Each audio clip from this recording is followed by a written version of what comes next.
Sí, bueno, nos vamos con malas sensaciones porque sabíamos que podíamos haber ganado el partido. Tuvimos un muy mal primer cuarto y yo creo que el trabajo en los otros cuartos pues se hizo bastante bien.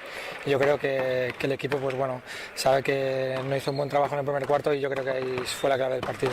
Bueno, la veo igual que antes, o sea, dependemos de nosotros, es lo más importante, pero sabemos que cada partido pues todo el mundo puede ganar a cualquiera y bueno, así como está la liga pues sabemos que yo creo que hasta el último momento se tendrá que competir hasta el final.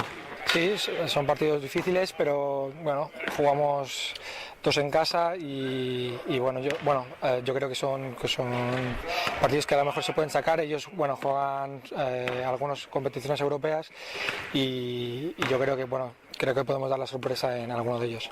Sí, sí, bueno, el otro día ya jugaron bastante bien contra Manresa, es un rival difícil, ahí bueno, tuvimos también problemas para competir contra ellos, pero al final, bueno, estuvimos ahí también para ganarles. Yo creo que haciendo un buen trabajo en defensa, pues les podemos competir. Sí, la verdad que bueno, son dos jugadorazos.